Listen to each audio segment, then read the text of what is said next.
Welcome to the Forge Truth Podcast, where we are building great men as God defines greatness. Forge is a movement of men with a mission to help all men realize they're the deeply beloved, redeemed sons of the Most High God.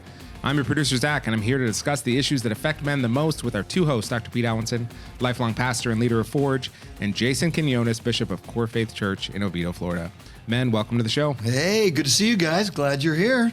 Yes, it's good to be back on with y'all. Absolutely. I always love being around the table with you guys. It's always a highlight of my week to be able to talk with you guys. We do have a guest today, and I'm excited to get to them. So, Pete, can you introduce your neighbor to us? Absolutely. My neighbor, Avi Solomon. And it is so good to have you with us today. Married to Robin for 9 years now. Coming on 9, and thank you so much for having me. Oh, it's good to have you. And in our neighborhood, and I haven't seen you on it, but in our neighborhood, you got to be careful because he rides a hog, and he's a motorcycle guy.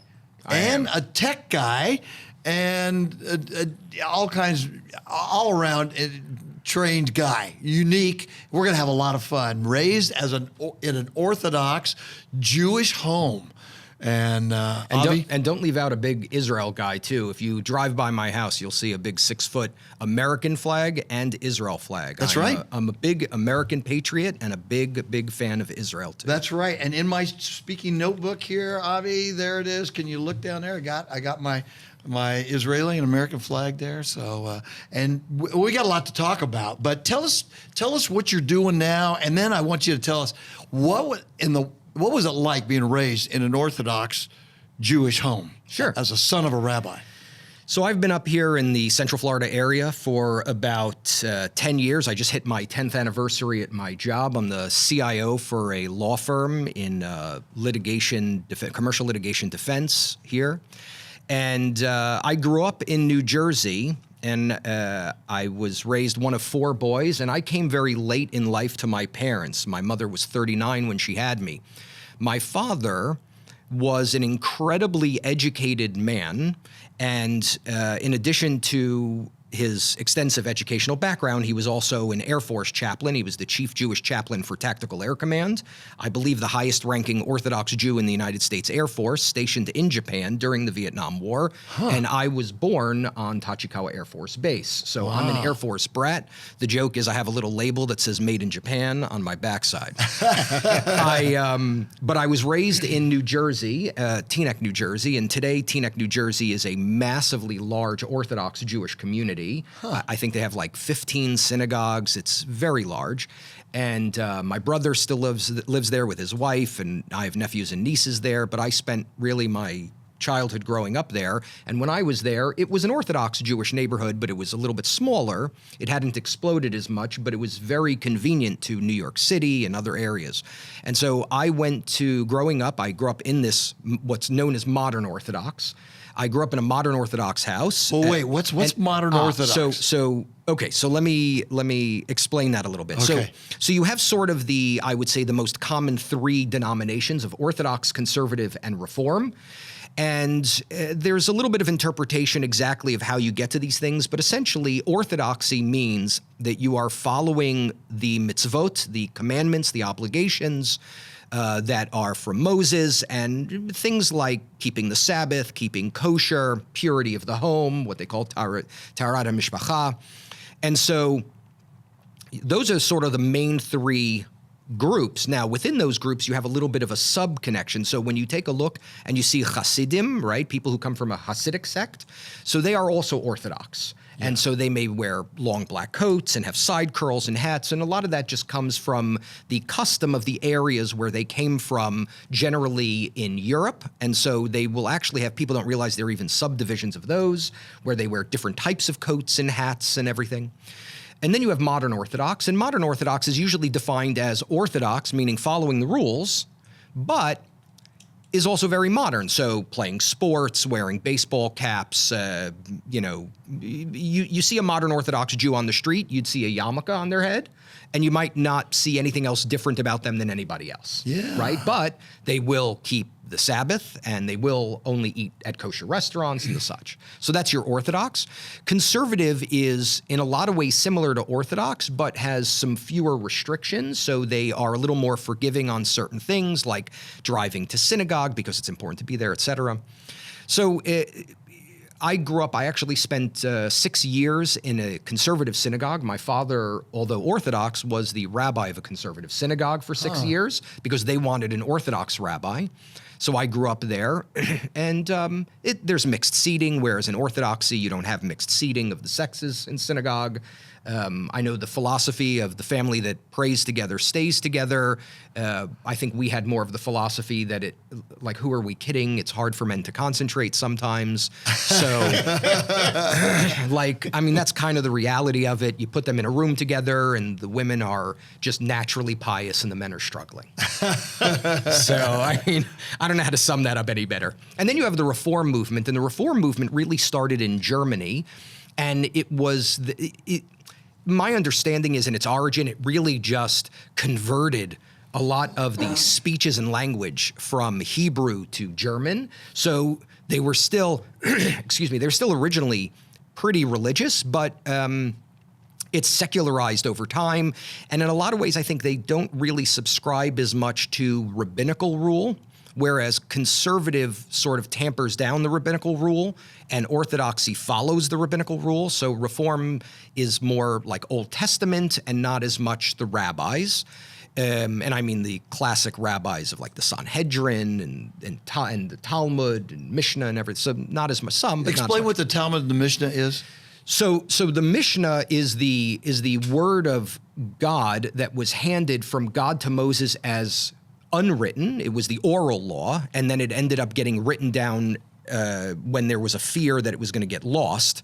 And so the Torah is the law that was given that Moses wrote immediately, and the Mishnah is what he passed down to Joshua, and then to the Zakanim, the elders, and then it got passed down, and eventually it got written down because of loss, potential loss.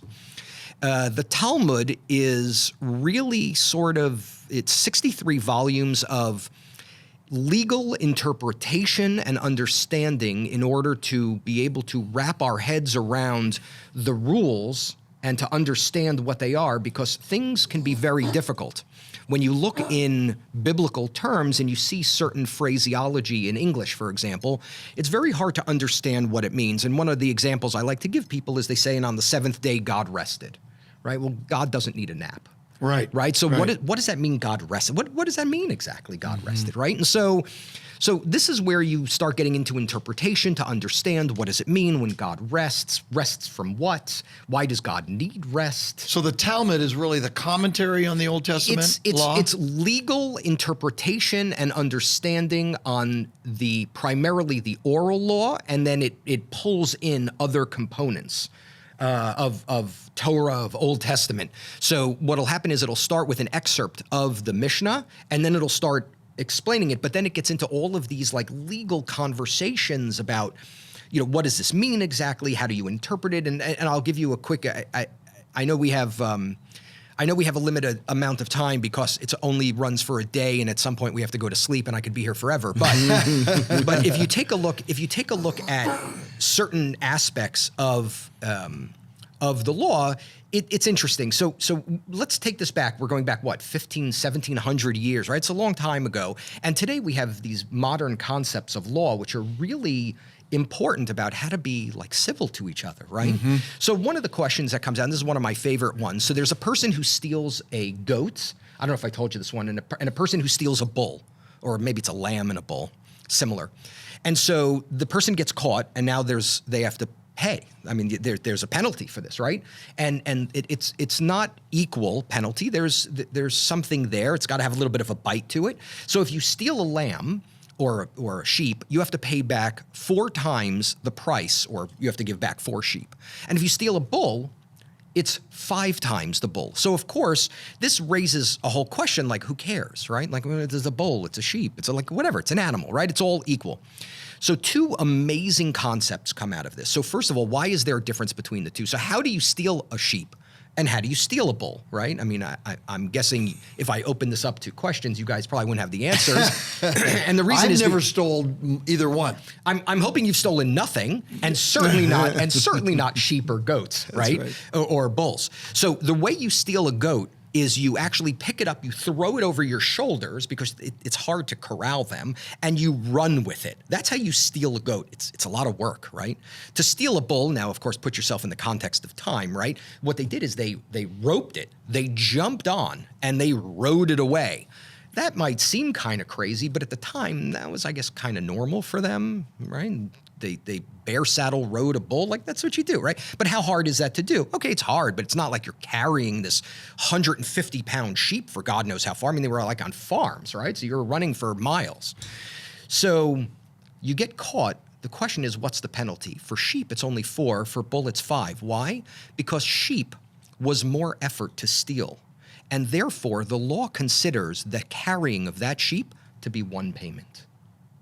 You've already made one payment in sweat because you are punished, but we have sympathy for the criminal. What a concept, by the way. We sympathize with it. Doesn't mean you get out of the punishment. Doesn't mean there isn't something there. But he's already suffered. Why do we need to make him suffer more? The bull was easy, but the sheep, that was a lot of work. It's almost like an American law where you have a person who's sitting in jail waiting for their sentence, and they say, time served. Well, they haven't served any of their official time yet, but they've already been in prison. So that's already counted towards a part of it. So that's a lot of the nuance that, as we read it, as Protestants reading that and not having a Jewish background and not having read the rabbis. I mean, Zach, you might have understood this. Did you understand that? What I understand is that if I was going to steal a bull, I should make it as uncomfortable for me as possible. Like maybe take my shoes off, like put some weights on, just so it's I think in today's times it would be harder too, because just getting the bull to merge into I-4 traffic would be just a feat that's insurmountable. That's right. Yeah. Absolutely. That's it. But it's a great story that teaches the concepts of like, suffering is a form of payment, right? Like there's something to that suffering, right? I mean, I think we can all appreciate that, right? Yeah. And the fact that we sympathize with criminals, like what an unfortunate circumstance. I'm sorry to say, but maybe they had to do it. Like maybe they were so desperate, right? There's still the punishment. You're not free of punishment. You still were not allowed to do it. You pay the price. You pay the price, but maybe we don't have to make it too expensive because we have a little bit of heart, even for the criminal. Like what an amazing concept, right? So this is the kind of stuff that the Talmud's working out. Is there's talks about the impact of events that are occurring in Jewish law. And how does that interpret? And what do we mean by that? And so the rabbis are going back and forth. You have like the house of Hillel, what they call Beit Hillel, and the house of Shammai, Beit Shammai, and these are really houses of learning, and they're going back and forth as they're arguing. I mean, it's essentially, this is like reading the Talmud is really like reading Supreme Court documents. Yeah. And it shows the work that the rabbis have done, piercing analytics of all of this. Correct. Of the word of God. And it was about creating civility in a world, quite frankly, that was rather uncivil. Yeah. Right? I mean, you take Totally. a look at something like the get, which and the ketubah, right? So the ketubah is a marriage certificate. We've all heard of the marriage certificate. Right. But it's really not actually. It's actually a prenup is what it is. People think it's a marriage certificate. In a time when people would discard women, treat them like chattel. When it was not appropriate, the rabbis stepped in and said, no, this is not acceptable. Deuteronomy 24. This is not acceptable behavior. This is not acceptable. And so really what the ketubah is it says that a man is obligated to essentially pay for a wife. If there is a loss of marriage, he owes her like a year's worth of living wages. Now, today we may think, that's not the end of the world. It's a 401k, cash it in a little bit, like we can make this happen, right? But think at the time where you really lived hand to mouth and you were not going to come up with a year's worth of salary to hand over. We couldn't outlaw it because the Talmud permits it. There's an entire tractate of Talmud on divorce and how to handle it. So we allow it, but we make it difficult, and we build in protections for the woman at a time when women had no protection. That's it is so important. unbelievable. And how many years ago? Again, 1700, like, it was crazy. And They were always ahead of time. were- God is always ahead of our times. men of God. Yes. Men of God are ahead of the time. Yeah. All right. I want to shift and because this could go on forever. I want to ask you. I want to say something first, and then I want to ask you the question: what is it like being a Jewish man in America today? But I do want to say something on behalf of Christians that needs to be said periodically, and that is we have treated Jewish people abominably down through history. And on our note, we apologize on behalf of Christians who have treated Jews horribly. And we recognize we have a sordid past in that. Yeah, and I'd like to say to that I appreciate the fact that it was more so in the past than ever, right? Yes. And so the church has come around, and the different Christian groups have really come around to realize that we are brothers. Right. Right? And there were difficult times. And look, to be honest, there were difficult times back then among many different peoples of many different faiths. There was a lot of I don't know, animosity, hatred, anti-Semitism, but even not just against Jews, against others too. So that sort of modernity, while keeping the faith, but also coming up in time, I think is really important to solidifying a brotherhood that really should have always been there. And I am blessed to be in a place and in a time where that brotherhood is realized. Well, I So, appreciate thank you. that. That is such a positive attitude toward us too, because I know we regret so much of our history. And even when you think about, what went on during the Crusades, that was not Christian behavior. And many of those men were Christian in name only. They were not Christian in character, for Look, sure. I mean, even people of faith can be misguided. Yeah. They can misinterpret. They can make mistakes. I mean, no matter how well we think we do things, and that's of any faith. Yeah. I mean, there are, I use the term in quotes, pious Jews who I'm not very happy with because of some of their belief systems. Yeah. And I think their misreadings of certain things, like groups like the Neturei Karta, who are Hasidic Jews, but they are so anti the state of Israel that you will find them actually parading with the pro-Hamas crowd because they are so anti-Israel. And that's because of their religious interpretation that Israel can only come about in the coming of the Messiah, and without the Messiah, it's an affront to God. And so that's their interpretation. If you want to interpret that Israel is not the Holy Land because you don't believe that that's within, your alignment of understanding of messianic futures and the such, okay, fine, I get that. But to actually march against your fellow Jews and put their lives at risk, that is a terrible decision. So unfortunately, it's not only people in history that have made mistakes and have done harmful things. Even in the present, people misinterpret information, they misunderstand, or quite frankly, they start following cultish behavior. And it's a total misunderstanding. I would say most of our audience, Protestants, probably don't understand that there are these ultra-Orthodox who really are anti the state of Israel. So I would even venture to say, so first of all, understand that it's a percentage of a percentage of a percentage, right? All of Neturei Karta. So they're probably the most outspoken ones. They're the ones who go to Iran and they give awards to Iranian leaders, and they're insane as far as I'm concerned. Again, Iran is calling for the destruction of Israel. Right. Again, it's one thing if you don't want to subscribe to the state of Israel, but to give awards to people who will kill Jews, I mean, I'm sorry, there's no good interpretation for that. But I would shy away from calling them like ultra-Orthodox, right? Because how can your behavior be that bad and still define yourself as Orthodox, right? Yeah. Similar to what you were saying, where they were Christian in name only, right? So same kind of thing. Maybe ultra-Orthodox in name only. Maybe that.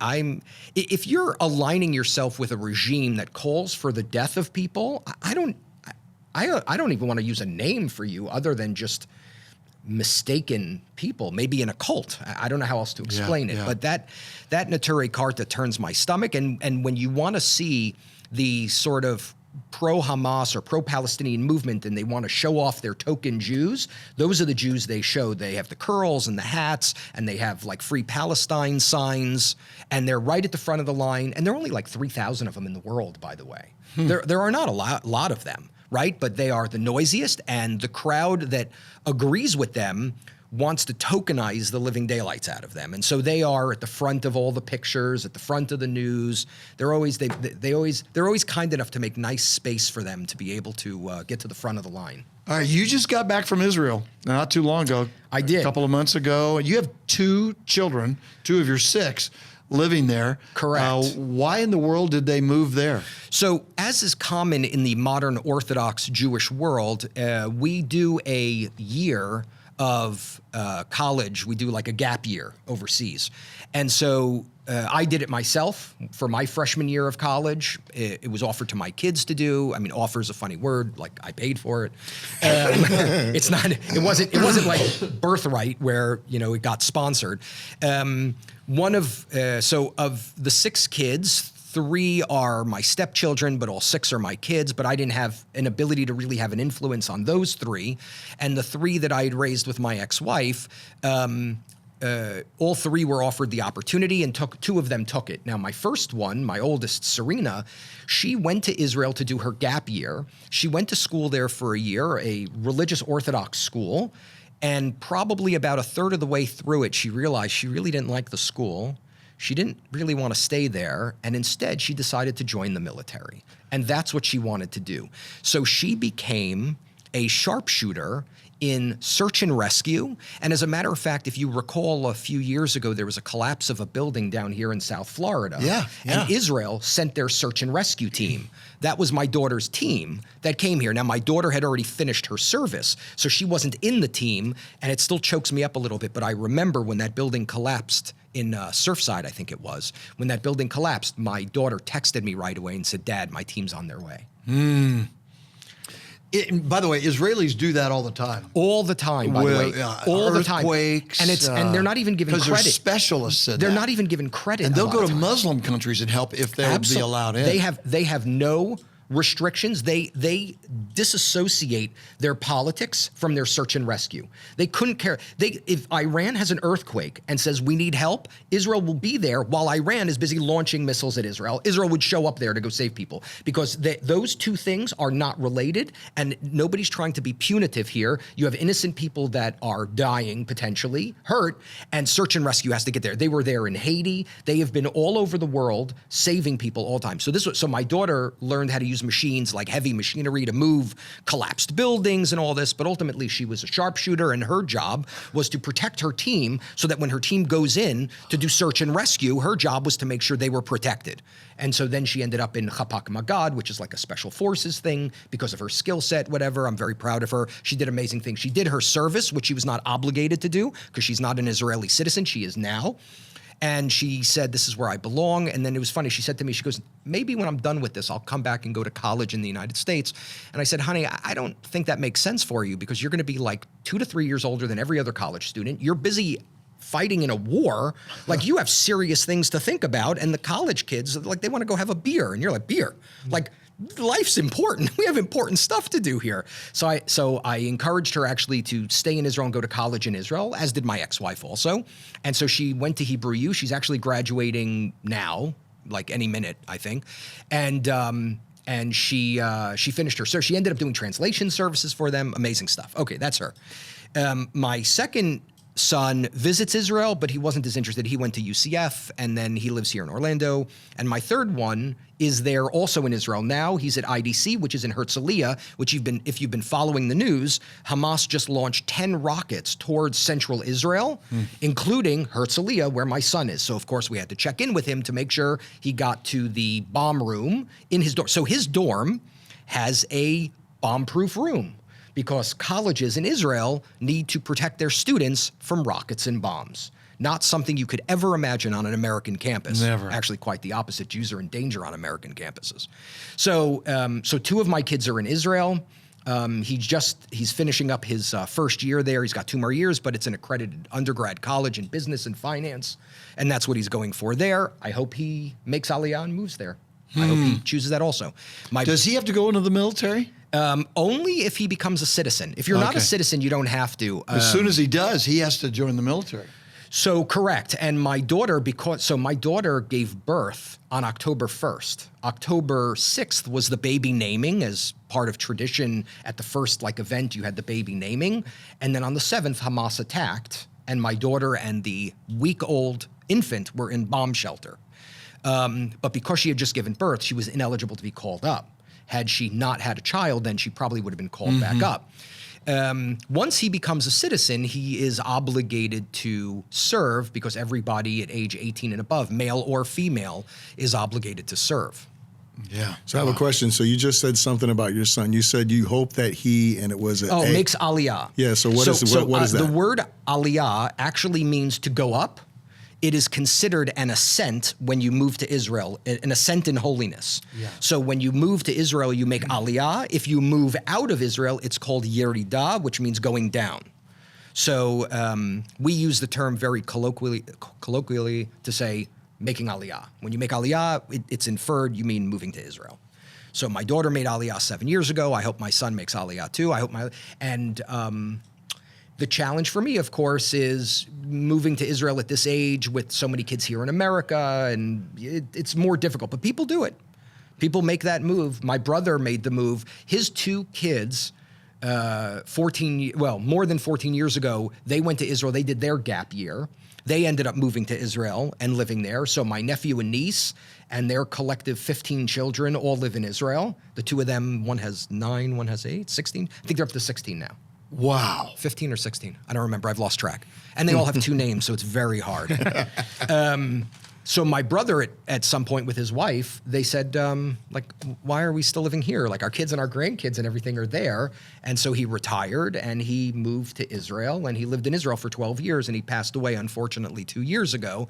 But he was a very, very big fighter for Israel on the political front, writing a lot, doing podcasts, speaking on the topic, raising money and awareness around the world with different governmental organizations. So he was. He was a mountain. Yeah, he was a mountain of a man. That's a hard loss. Yeah. It is. And then this war breaks out where Hamas attacks, and all I literally want to do is call my brother and talk to him about what's going on and what are we going to do and what are the strategies and how do we fight back and how do we survive and all of this. And unfortunately, I can't speak to him about it. And you have your kids there, so that's 2 of them anyway. Yeah. Now, you just got back and you went down to that area where the attack took place. Yeah. So what was your experience when you were in Israel recently on that? So we went to Israel for a number of things. One of the main, so there's this incredible group on Facebook called Swords of Iron, which is a group that was created for people who want to go and volunteer the war effort in some form, right? So part of my wife and I, what we wanted to do was to go to Israel and help, right? We want to bear witness to what happened. It's very important to bear witness. But we also wanted to do something constructive. Now, of course, we also wanted to see our grandbaby. Right. So, I mean, who are we kidding? That was obviously a big piece of it too. We were there for 2 weeks, but we went to a citrus farm, and we helped so you have a lot of these workers who either, if they were foreigners, they had to get out of Israel because of a war, right? They went back to their home countries if they were visiting, and if they were military-age men and women in Israel, they may be fighting. So you had all these different industries that now suddenly lost large swaths of their population and support. Oh, because they're called up militarily. They're called up militarily, right? So the agriculture group, and Israel has huge agricultural industry, they got decimated by all these people going to war. So I just read actually this past month in April, we hit a whopping, I think it was over 80,000 people in the month of April came to Israel to visit and or help with the war effort. And since October, it's been in the 40 to 60,000 range. I think April was like a record to hit 80,000 people coming in to help. And so we helped on an agricultural farm where we were picking oranges. And let me tell you something, there is nothing more amazing than standing in the middle of a hot day on an Israeli citrus farm among the trees, pulling these, I think they were tangerines, actually, not oranges. We're pulling them, and there's a rule that if they tear the skin when you pull them, there's like a trick we have to learn. If it tears the skin, you really can't bring it to market because it's exposed, right? So they said, and obviously don't do it on purpose, but if it happens, enjoy a tangerine, right? So we're out there and we're hot and we're sweaty and we're filthy and there's thorns and our hands and arms are all cut up and we're sitting there and we're just bursting open these Israeli fresh tangerines, and it's like squirting. It was amazing. It was like the richest fruit. I mean, talk about like God's country, by the way, or the land of milk and honey. This was land of milk, honey, and just amazing citrus. Just amazing citrus. So it was amazing. So we did that, and then another. Now, are those Jews only that are coming back to help out? No, not even close. Huh. I mean, I'm sure. Well, so it's interesting. You know, Jews make up like under 1% of the population of the world. So are we a predominant percentage of the Jews making that trip to Israel? Maybe. I mean, maybe. But there are a ton. And as a matter of fact, honestly, I probably read more about religious Christians making that trip in that group, where I hear all the time, like I read that Facebook group all the time, and it's all these people coordinating and helping. It was all started by a young woman, I think in her late 20s, Yocheved. She just started this Facebook group because people wanted to come, and they were like, we don't know where anything is. And now I think they have something like 30,000 members in the group, and it's people just helping, like, how do I get around, and where do I go, and how do I get this, and how do I do that, and does anybody have a list of where I can go to help out? And constantly I'm reading phrases or posts from people that say, I'm not Jewish, but I'm looking forward to coming to Israel and helping. Where can I go? What can I do? How can I help? Interesting. And I mean, I probably see that more than I see Jews saying, I'm Jewish and want to go. I mean, maybe that's just the assumption that, you know, for that particular group, because it was started by a Jewish woman. Now, you said something else to me that was interesting, and that is the number of people that are moving back to Israel during this war. Right. So according to my daughter, and I'm not exactly sure where she got it from, but I trust her for many reasons. She said that that Aliyah to Israel, moving to Israel, is up 50% from all the countries in the world from pre-war numbers, other than France, which is up 150%. And so the takeaway from that, the sort of sad takeaway is, Israel is attacked. It is under war from multiple points. You've got Hezbollah from the north. You've got Hamas from the south. You've got the Houthis from the east. You've got Iran from the northeast. You have all these people attacking Israel, and Jews are thinking to themselves, yeah, still safer there. Still safer there than like at Harvard or Columbia. Like, what a crazy concept that you will literally walk into a war zone. I had people... Or France. You know, but France has been anti-Semitic for a long time in many respects. Yeah, so hasn't it? France had very open borders with really no restriction on who's coming in. And they didn't, from my readings, they really didn't push to sort of, I don't know what the word for it, to sort of like bring people from different groups together to sort of meld them into a melting pot, and instead allowed them to silo. So what you have are some fundamentalists, a lot of them who came in and they remained in their little clusters. And so you have these like Islamist groups and areas that are Judenrein. Like Jews are, you do not, I mean, I hear about this all the time. Jews will not go into certain towns in France and even in England in a lot of places because it is just too unsafe to be a Jew walking through that neighborhood. Wow. Yeah, the term Judenrein, which is the German term for getting rid of the Jews, right? So it's it was used during the Holocaust, and it's a common term used about certain areas of France, England. Thank God so far America doesn't seem to be that way, but I'll tell you, certain states in America are much more kind to the Jews and aren't tolerant of bad behavior of other parties, and other states are not so kind. And so you asked before about what it's like being a Jew in America. So I want to go back 1 second because I hadn't finished a little bit of a story on my growing up, but just so that we're clear, I went to an Orthodox Jewish elementary school, middle school, high school, and undergrad, all up north in New Jersey and New York. And then only after I finished undergrad was I no longer in Orthodox education at that point. Wow. But it was Orthodox Jewish education all the way through. And I remember anti-Semitic incidents growing up. I remember a swastika being painted on my synagogue when I was a kid. I remember being, when I would wear a yarmulke in public, as I always did growing up, and I would, I was at a movie theater once, and somebody a couple of rows behind me kept throwing popcorn to hit my yarmulke, like they thought that was funny, right? And being called names, and like it happened, but it was few and far between. It was always there, sort of like simmering. You kind of knew about it. How did that shape you? What? That's. I mean, I never had that. I had bigger guys poke fun at me and stuff, but so, there's a scary, interesting story that Jews have a little bit amongst ourselves as like a little phrase. It's a little phrase. The question is, and I think we talked about it once also, Pete. Who of your Christian friends will hide you? Right? So I was recently at my law firm. We had a dinner together with a lot of the attorneys. We were sitting together, and sitting opposite me was another Jewish attorney who she herself is Reform Jewish, and I come from Orthodox Jewish. And sitting between us are two other people. One is an attorney, and one was the head of human resources. And this Jewish attorney sitting opposite me, we never spoke about this topic. I mean, we've spoken about Israel and other stuff, but we never spoke about the topic that I just mentioned right now. We never spoke on that, who will hide it, right? And I was talking to my HR director, and I said, you may not realize how anti-Semitism, the hurt that one feels from it, the years of feeling like it's palpable, right? Like it's right there.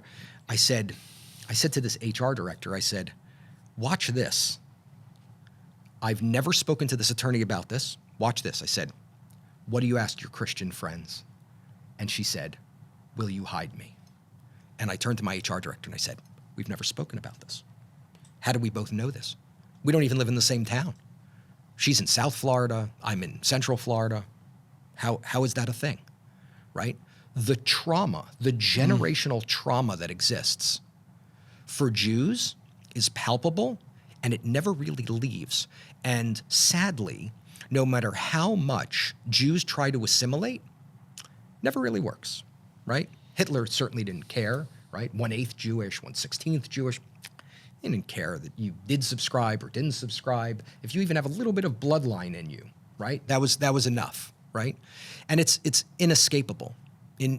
Somebody asked me, why 70 years or so since the Holocaust? Like, how did that happen so fast, right? And I said, I think social media may have accelerated it. Whereas in years past, it would happen cyclically every 200-300 years. There's the Inquisition, there's the expulsion. I mean, like, it happens over and over again. The Jews are blamed. You have a Holocaust. Like, this happens every few hundred years, right? Which is fascinating historically from the church perspective, because, Christians were persecuted in the Roman Empire periodically. Sure. Up until the time of Constantine. And then after that, it wasn't. There was no persecution. But you guys have had it. You had it before all that, and still. Right. So part of it is because we're always a minority. Yeah. And for 2,000 years, we've been a minority living in other people's lands. I mean, this is one of the reasons why Israel is so important for Jews, because it's as crazy as this sounds, because of bombs coming in, it's a safe place. I have the I-24 app on my phone that you told me to get, which is Israel news, and the notifications are when a rocket comes in, and I get it 3 or 4 or 5 times a day. It's first thing in the morning, and it's all the time. By the way, if you really want to be driven crazy, so there's a red alert app that you can get, which actually you can tell it what areas you exist in Israel, and it will alarm your phone. So the Israelis all have the red alert app on their phone. And so if you think sirens are going off, I mean, I'm sure there are sirens, but there aren't sirens everywhere. But everybody's phone, it's almost like an Amber Alert. Right. So they have the equivalent of now, imagine an Amber Alert that is going off every day, 2 to 3 times a day. Like at some point you would have to shut off the Amber. Like, how can you function? But not only that, I mean, I know when I get an Amber Alert or you see the overhead sign on the highway, the first thing I start doing is scanning every vehicle around me, even though usually it's like in another state like Georgia. And I'm like, I need to keep an eye out, right? Here, when that red alert goes off, you have, depending on where you are in relation to where the rockets are coming from, you have anywhere from about 10 to like 45 seconds to get shelter. So if you're up in the north and it's Hezbollah sending the rockets, you may only have 10 seconds. If you're outside of Otef Aza, which is like the Gaza envelope, if you're right outside there in those little neighborhoods, you only have 10 seconds if the rockets are coming from Gaza. Now, they shot these last 10 missiles, long-range missiles, from Rafah. So from the area that everybody's telling Israel, don't go in there, people are going to get hurt. Meanwhile, they're firing missiles out of there. They fired 10 rockets towards Tel Aviv and Herzliya, where my son is. So he probably had like, I don't know, 30 to 60 seconds to get shelter. Now, lucky for my son, it's a little bit kind of funny and weird. So he's on I think it's the first floor, not ground floor, but he's on the first floor of his dorm. And right outside his dorm room is a synagogue in the middle of the building. And so the kids' dorm rooms are all around, and then there's a synagogue. That synagogue is a safe room. The door to the synagogue is like 3 inches of steel or something like that. So when that alarm goes off, they all race to the synagogue and then lock the door behind them so that they're safe. And that way they built it in the center because it's convenient as far as a synagogue, but they also built it in the center so that it has no windows. And so that way it's a protect point. Every commercial building or any building that has more than a certain number of residents has to have a bomb shelter in it. Yeah, right. And so my daughter's is on the first floor of her apartment. Every building has it. Could you imagine living that way and raising families that way? Zach, with your 2 beautiful kids. Can you imagine that? Good. No, it'd be so different. It'd be crazy. But think it's younger. I mean, families, they're raising, the young, it's young. It's one of the younger countries in the world is Israel. Yeah, they have a decently high birth rate. Decently high. Yeah. And parks for kids. Oh, kids yeah. are everywhere. People are always out walking their kids. It's hard to understand. All right. I want to say this because sitting in front of us here, and some of us, if you're watching this on the video, you see Avi's got a hat and a shirt on that says bring them home now. You have a piece of masking tape that says 235 days. And I stand with Israel button. And what's that? Yeah, so this is a... I mean, come on, you're a walking billboard for what's going on in Israel right now. So this says Halev Shelanu Shavui Ba'aza, which means our hearts are with the hostages in Gaza. Bring them home now. Yeah. So this is it's a, what do you call it? Like a dog tag. Dog tag, right? Yeah. So crazy story. So it's a kind of an interesting shape, right? And I said to my daughter, who was in the military there, I said, are these what dog tags look like in Israel? Because in America, the dog tags are oval shaped with a hole, and you get 2 of them, and people put like rubber things on the side, right? And I said, are these what they look like? She said, yeah, this is exactly what they look like. I said, why do they look like this with the perforation in the center? She said, because you get 2 of them when you're in the military. One you wear, and the other one you snap in half, and you put one in each of your boots so that when you get blown apart, they can find your legs. Oh. That's like normal conversation for being a Jew in a war zone where people are out to do things like suicide bomb, blow up cars, the intifadas, car rammings, bus rammings. I mean, all this insane behavior that shouldn't be tolerated. Yeah. Wow. And the 235 days is the number of days that the hostages have been held in Gaza in the tunnels. There are over 100 hostages. I mean, the official number is somewhere like in the 120s, 130s. There's not a ton of hope that all of them are alive, of course. We just found 3 more bodies a few days ago, and before that, 4 more, including Shani Luke, who was one of the women that was taken from the Nova Music Festival. Her boyfriend was just discovered in the tunnels, and Israel and Hamas were trying to negotiate some sort of agreement with Qatar and Egypt about returning hostages. And I don't know if you heard, a couple of weeks ago, Hamas declared, we accepted the agreement, we accepted it. And so everybody started like celebrating a little bit. And then Israel looked at the agreement, and Hamas had changed one of the phrases in the agreement, which is why it never ended up going through, where Israel said, we want 33 live hostages back. And Hamas changed it to 33 alive or dead. Meaning now there's a question, we're wondering, are there even 33 alive to give back? I don't know, but we're praying for the hostages every day. You know, it's so controversial what's going on over there. Around the world, you're getting negative feedback everywhere. And many Christians here in the United States are struggling with, the war. And how do we put this into perspective? And maybe, you guys can chime in on that. But it's, there's some saying, okay, it's got to stop. But if you stop, it's going to continue again. Yeah. So I think that's what Israel's position is. Well, you have a couple of issues. Here. I mean, look, we all agree, and Israeli society will be the first to agree that harm to civilians is terrible. Nobody wants, frankly, we don't want harm to anybody. We don't want any war. Israel's not interested in war. It's never been interested in a war, and it keeps getting attacked, and then it defends. I know in '67 they did a preemptive attack against Egypt, but only because Egypt was amassing its army on the border. But if you look at the wars, it's always the Jews are getting attacked, the Jews are getting attacked. Israel is not interested in war. It's just not. In general, by the way, the Jews have not really been a warrior crowd. Mostly they just want to be left alone, right? The problem is you have a couple of things. So first of all, you have the Hamas's tactic of embedding themselves among the civilian population. This is done on purpose because it knows that Israel will limit its attack back against Hamas because they want to try to minimize civilian injury and death. Now, when people talk about proportionality, there is a big mistake that people make. Proportionality in war does not mean 1 for 1.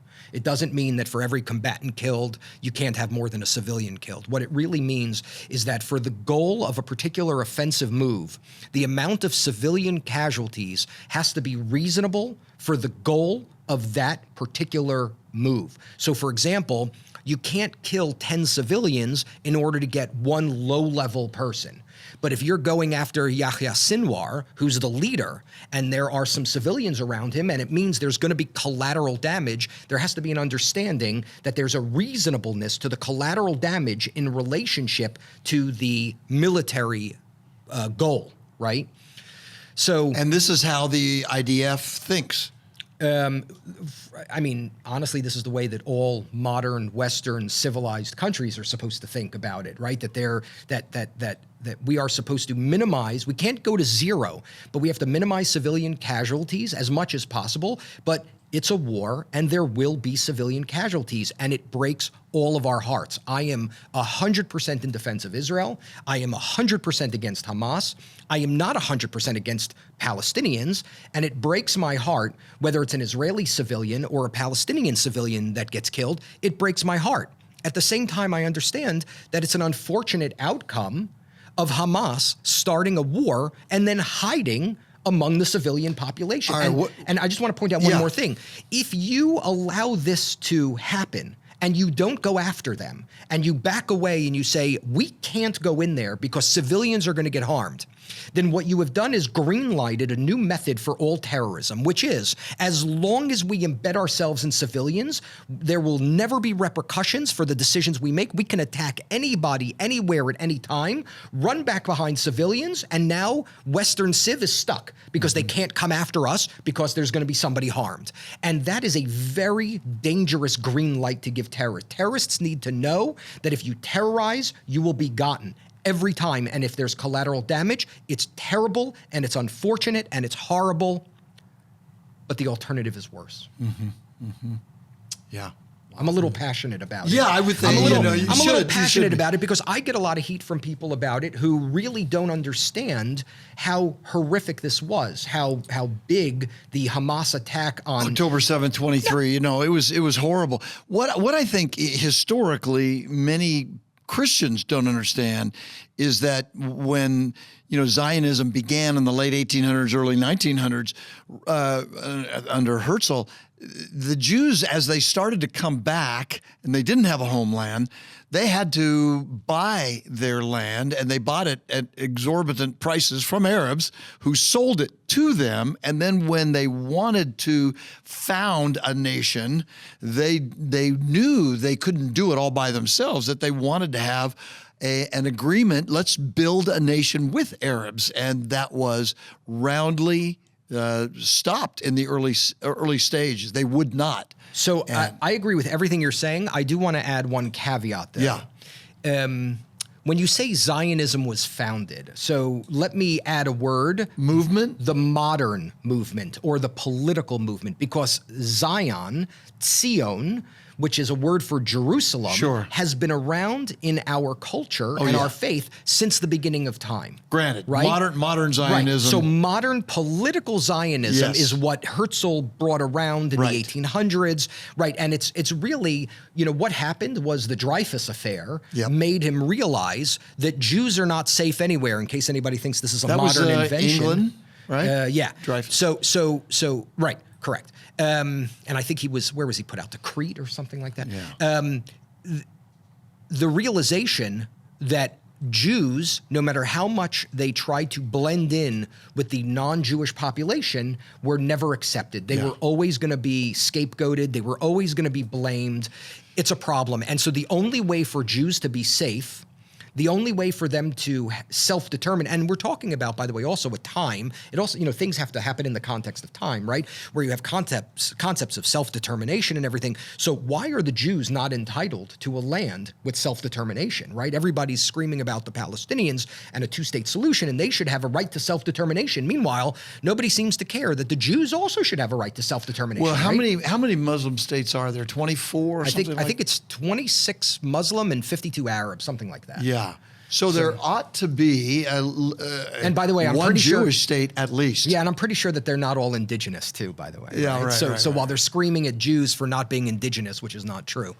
So Herzl has this idea of a modern state of Israel built on its ancestral homeland for a place for Jews to find refuge. Right, and let's face it, the Jews in Israel were refugees. That's right. Right, Totally. they came not only from Europe. I mean, some people think that Israel was founded because of the Holocaust. I mean, that's not true. It contributed to the sort of global world decision, but then the state of Israel is founded, and then all the Jews in Arab countries, the Mizrahi Jews from Iraq and Iran, Persia originally, and Syria and Lebanon and Egypt. I mean, there are like no Jews left. You want to talk about apartheid. There are no Jews left in any of these Arab countries. They were all kicked out, and some of them may have moved because they wanted to, but that's also because they were persecuted where they were. This idea that Jews lived in peace and harmony and everybody kumbaya'd together, it's a lie. It's a lie that is told to justify why people think that Jews shouldn't be in Israel. But the bottom line is you have all of these Middle Eastern Jews as well as European Jews who came to Israel as refugees. And so Israel was really built on the backs of refugees. My mother grew up in Jersey. Her father was born in Europe, in Belarus. By the way, I'm the family genealogist. I don't know if you know that, but I've done my family's genealogy. That doesn't surprise I go back us, to right? I go back to like the 1700s with my family's tree and everything. My mother had a friend whose mother died clearing the swamps of Israel, because when the state of Israel was founded, it wasn't this like luxurious built up country. It was like swampland. She got, I think, bit by a snake. Maybe she was clearing swamp in the early 50s, or late 40s, early 50s, 51, something like that. And she was bit by a snake, I think it was, and she died clearing swamps to build the state of Israel. There were swamps and deserts, but I think the point is that Israel had to be built, and the Jews that returned were willing to work with the people who were there. Look, I mean, we have 2 million Arabs who live in Israel right now. Where did they come from? Right? Yeah. I mean, they didn't just miraculously show up. They were there, and Israel invited them and said during the state of Israel, if you read some of the original letters, not about pre-state, like there's some questionable letters in like way pre-state Zionistic letters by some of the founders that wrote about kicking people out and whatever. But if you look at the founding documents of the state of Israel, they say, like, stay, be here, and be a part of the community. I mean, there are first of all, there is no apartheid in Israel. The laws apply the same whether you are a Jew or a Christian or a Druze or a Muslim or a Palestinian, or it doesn't matter. You have. I think, as a matter of fact, one of the presidents of Israel was sentenced to jail time by an Arab judge and had to serve time. I mean, there is absolute equality in Israel.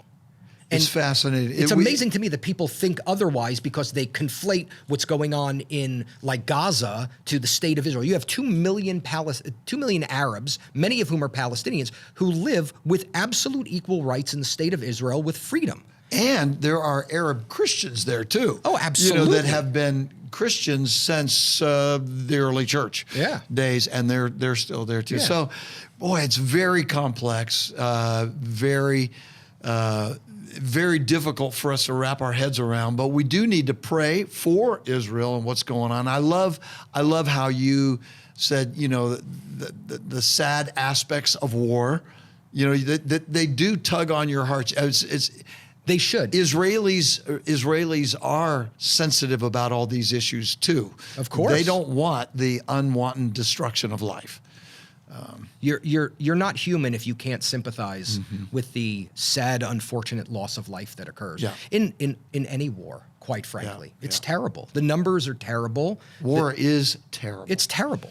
It's terrible. It's and evil people start them, and then sometimes righteous people, even if they make mistakes along the way, have to fight back against that evil. Otherwise, evil wins. Well, as we kind of pull this close, we to an end. There's obviously so much more that people could ask about this, and but from the Christian standpoint, there are Christians in Israel too. Arab Christians, but there are some Christian groups, and they have the freedom to live and exist there too. Israel is also known as the startup nation. Yep. More businesses are started in Israel than ever, but guys, you get the last word in here. We gotta land this plane here. What would you want to say? Well, my last question for Avi would be, what is your hope for the next few months, the next few years? Like, what are you looking forward to? So my hope for the next few minutes is that the hostages are released. The hostages need to be released, and they need to find peace. We need to end the war, and I guess my next hope would be that the world wake up and realize that they've been duped by an unbelievable PR campaign that has been strung by very powerful groups who have built a narrative that have led people astray. And so I hope the world can wake up to that and realize the mistake they've made and turn course, and then we all move into a path of betterment, righteousness, serving God better, serving fellow man better, and stop with this evil indoctrination, whether it's the stuff going on in America right now and around the world, quite frankly, but also some of the really bad Middle Eastern indoctrinations that happen as well. It's a big question with a big ask, and I've got a laundry list of things that I wish for. But I think the first one is the hostages have to come home. Well, I think we want to give a big thanks for coming on and talking with us on the show today. We covered a lot of ground, a lot of important issues, and I want to thank you for coming on. Well, and I want to thank you guys for giving me the opportunity to speak and to share some stories with your audience. And thank you, Pastor Pete, for your friendship, your kindness, your neighborliness. I love how we met. One day we should tell that story. Yeah, that's right. That's right. And so I appreciate your friendship. Same here, Avi, for sure. Absolutely. And thanks for everyone listening at home to the Forge Truth Podcast. If you have any questions or comments on what we talked about today, you can email the show at forge@forgetruth.com. And if you're interested in learning more about the Forge movement, you can check out our website at forgetruth.com. Pete, would you lay down a challenge for our men listening today? Well, guys, this is this is a big issue, and it's been fun getting to know you and Robin and to hear your story more, Avi. And men, we need to sit down with people and listen to them. Sometimes we're hammering people with our views as Christian men. We do need to sit down. And Avi and I have never had a deep talk about Messiah, but one day we will. We'll talk more about that. What are you looking for in Messiah? But men, we do have a message, and we can sit down and we can listen and we can share, but we need to build relationships with people that we care about and people that we don't know very well. Find a Jewish friend nearby you and befriend them and love them and listen to them.